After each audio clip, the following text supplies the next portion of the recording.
To Western Ghats. So ಸತ್ತಂಥ ಕೆಲವು ಟೊಂಗೆ ಕೊಂಬೆಗಳನ್ನ ಈ ಕಾಲದಲ್ಲಿ ಕಡಿಬಾರದು.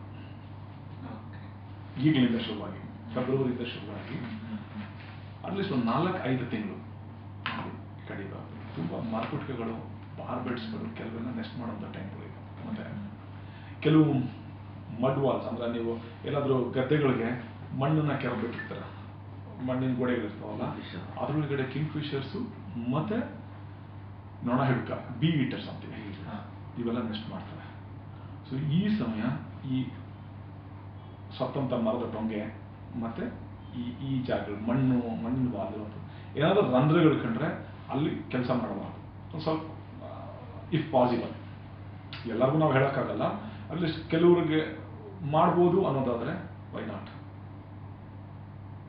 ಬಿಟ್ರೆ ಈ ಸುಮಾರು ಹಕ್ಕಿಗಳು ನೆಕ್ಸ್ಟ್ ಮಾಡೋಂಥ ಟೈಮ್ ಮಾಡ್ತಾ ಇರ್ತಾರೆ. ಮಡ್ ವಾಲ್ ಮತ್ತೆ ಸತ್ತಂಥ ಮರದ ಟೊಂಗೆಗಳು. ನಿಮ್ಗೆ ಇಲ್ಲೆಲ್ಲ ಇದ್ದು ಬೆಂಗಳೂರಲ್ಲಿ ತೀರ್ಥಹಳ್ಳಿನೋ ಹೊಸನಗರ ನೋಡಿದ್ರೆ ಒಂಥರ ಆಗ್ತಲ್ಲ ಖುಷಿ, ಬಿಕಾಸ್ ಆಫ್ ದೀಸ್ ಬರ್ಡ್ಸ್, ಆ ಪರಿಸರ.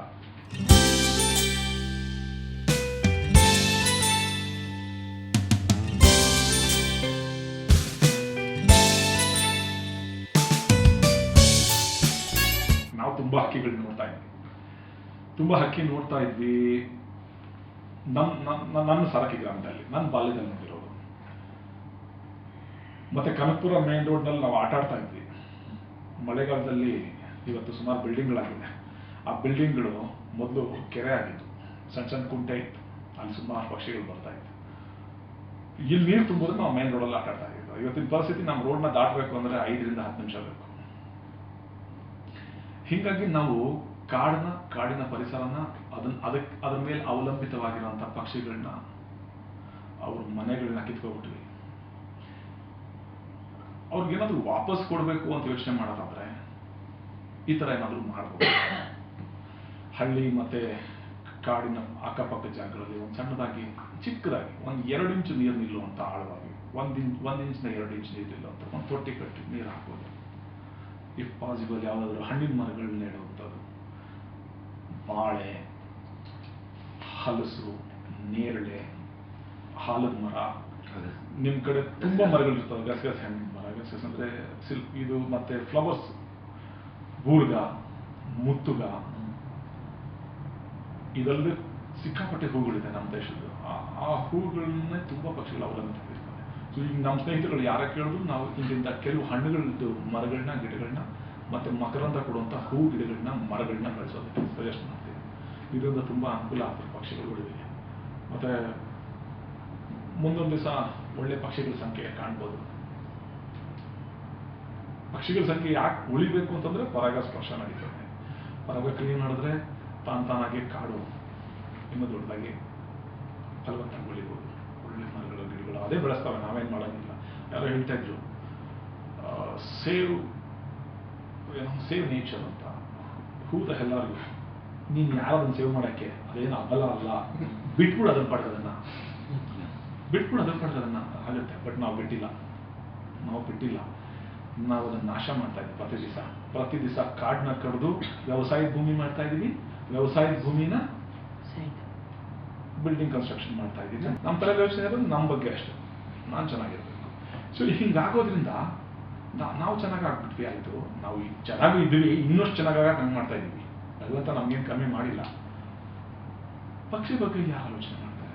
ಎಷ್ಟು ಸಾಧ್ಯವೋ ಅಷ್ಟು ಏನಾದರೂ ಕೊಡ್ಲಿಕ್ಕೆ ಪ್ರಕೃತಿಗೆ ನಮ್ಮ ಮನಸ್ಸು ಅನಿಸಿದ್ರೆ ಈ ಥರ ಮಾಡ್ಬೋದು. ಒಂದು ಸಣ್ಣ ತೊಟ್ಟಿ ಕಟ್ಟಿ ನೀರು ಬಿಡಿ, ಒಂದು ಬಕೆಟ್ ನೀರು ಹಾಕಿದ್ರೆ ಆಯ್ತು, ಎಷ್ಟೋ ಪಕ್ಷಿಗಳು ಕೊಡ್ತಾರೆ.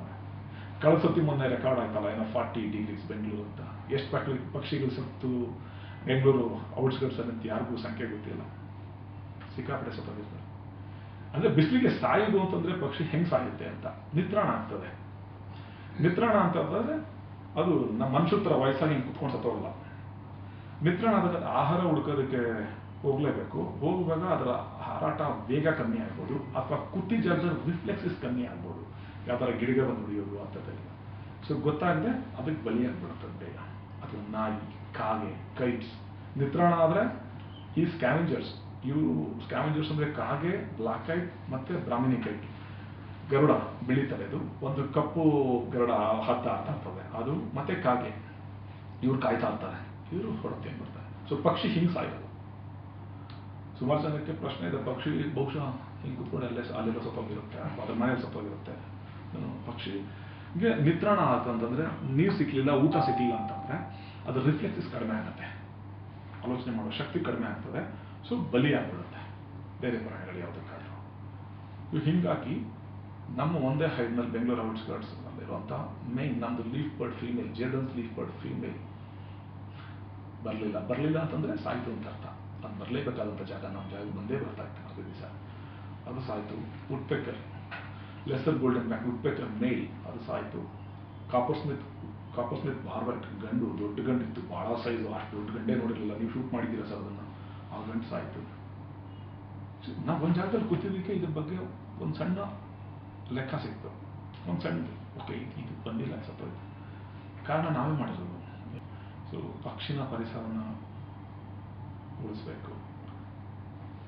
ಅದ್ರ ಜೊತೆಗೆ ಈ ಥರ ಒಂದು ಈ ಹೈಟ್ ಫೋಟೋಗ್ರಫಿ ಈ ಥರದಕ್ಕೆ ಎಷ್ಟೊಂದು ಹೆಲ್ಪ್ ಮಾಡುತ್ತೆ. ಸೊ ಒಂದು ಕಡೆ ನೀವು ಕೂತಿರ್ತೀರಾ, ಪಕ್ಷಿಗೆ ಏನು ಬೇಕು ಕೊಡ್ತೀರಾ, ಪಕ್ಷಿಗಳ ಸಂತತಿ ಜಾಸ್ತಿ ಆಯಿತು, ಫೋಟೋಗ್ರಾಫರ್ಸ್ ಫೋಟೋ ಸಿಕ್ತು, ಮಕ್ಕಳಿಗೆ ಅಲ್ಲೊಂದು ಔಟಿಂಗು, ಪಿಕ್ನಿಕ್ಕು, ಎನಿಥಿಂಗ್ ಪಕ್ಷಿ ನೋಡಿದ್ರು. 100 ಜನ ಮಕ್ಕಳಲ್ಲಿ 3 ಜನ ಕಲೀಲಿ ಸಾಕು. 3 ಜನ ಕಲಿತ್ರೆ ಆ 3 ಜನ ಇನ್ನೇನೋ ಮಾಡ್ತಾರೆ, ಒಳ್ಳೇದನ್ನು ಕಲಿತ್ರೆ. ಸೊ ತುಂಬ ಟೈಮ್ನ ಕಾಡಲ್ಲಿ ಕಳೆಯೋದಕ್ಕೆ ಇಷ್ಟನೂ ಪಡ್ತೀವಿ. ಮನೆಗೆ ಬಂದಾಗಲೇ ಒಂದ್ಸತಿ ಬೋರ್ ಆಗುತ್ತೆ, ಮನೆಗೆ ಬರಬೇಕಾಗತ್ತೆ, ಇಲ್ಲ ಅಂದರೆ ಕಾಡು ಮನುಷ್ಯ ಆಗ್ಬಿಟ್ಟಿದೆ, ಮನೆಗೆ ಬರಲೇಬೇಕು. ತುಂಬ ಚೆನ್ನಾಗಿರುತ್ತೆ, ಎಸ್ಪೆಷಲಿ ನಿಮ್ಮ ಊರುಗಳು ಏನೋ ತೀರ್ಥಹಳ್ಳಿ, ನಗರ, ಸುತ್ತಮುತ್ತ ಎಂಥ ಪರಿಸರ, ಇವರು ಬುಕ್ ಬರೀರಿ ಒಂದು. ಅದು ನನ್ನ ಒಂದು ಕನಸು, ಕನ್ನಡದಲ್ಲಿ ಗುಣಮಟ್ಟದಲ್ಲಿ ಚೆನ್ನಾಗಿರುವಂಥ ಒಂದು ಒಳ್ಳೆ ಪುಸ್ತಕನ ಮಾಡಬೇಕು ಅಂತ. ಅದಿದೆ ಪುಸ್ತಕ ಮಾಡುವಂಥ ವಿಚಾರ, ಯಾಕಂದರೆ ಕ್ವಾಲಿಟಿ ಇಮೇಜಸ್ ಬೇಕು. ಕ್ವಾಲಿಟಿ ಇಮೇಜಸ್ ಕೆಲವೇ ಪಕ್ಷಿಗಳಲ್ಲ ಸಾಕು, ಆ ಪಕ್ಷಿಗಳ ಜೊತೆ ನಮ್ಮ ಒಡನಾಟ ಹೆಂಗಿತ್ತು, ನಮ್ಮ ಎಕ್ಸ್ಪೀರಿಯನ್ಸ್ ಹೆಂಗಿತ್ತು ಅಂತ. ಬೇರೆ ಎಲ್ಲ ನಿಮಗೆ ಬೇರೆ ಕಡೆ ಸಿಕ್ಬಿಡುತ್ತೆ, ನಮ್ಮ ಎಕ್ಸ್ಪೀರಿಯನ್ಸ್ ನಾವು ಹೇಳೋದ್ರಿಂದ ನಾವೇನಾದರೂ ಬೇರೆಯವ್ರು ತಿಳ್ಕೊಳ್ಳೋದೇನಾದ್ರು ಸಿಗ್ಬೋದೇನೋ.